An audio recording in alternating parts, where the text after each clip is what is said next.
Tonight, an investigation is underway into a deadly attack inside the Bibb County Jail that happened this afternoon. Sheriff David Davis says a fight involving multiple inmates broke out in the D block section of the jail around 4 p.m. One inmate, 22-year-old Bibb Johnson, was pronounced dead at Atrium Health Navicent. 4 other inmates were injured but remain in stable condition. Maggie Fitzgerald spoke with the sheriff about how it all unfolded.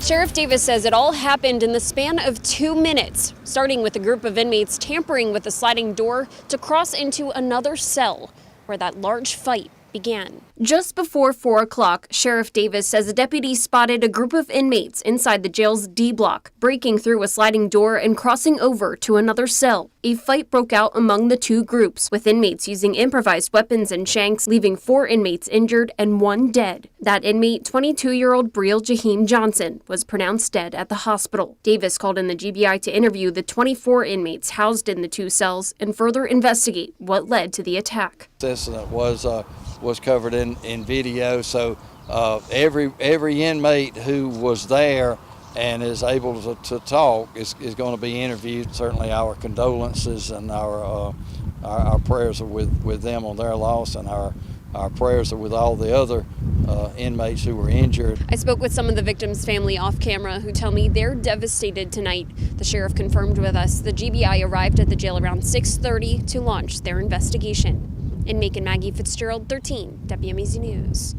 Last month, Sheriff Davis agreed to call in the GBI to investigate all in-custody deaths as part of a new measure approved by the NAACP in the DA's office. We're learning more about the inmates who were hurt in today's stabbing. Brandon Willis was in the Bibb County Jail charged during the same event as Bibb Johnson. Both were arrested in a drive-by shooting at Pendleton Homes apartments.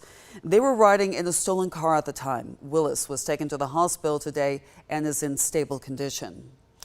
Willie Hoggebrook III was also taken to the hospital after the fight. He's charged with murder, accused of shooting and killing Gregory Thomas at his home on Cedar Avenue in April of last year.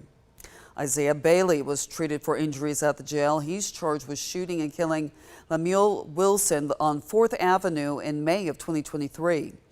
Stacy Matthews was also hurt in the fight. He's charged with fleeing a police officer, felony theft, and a parole violation.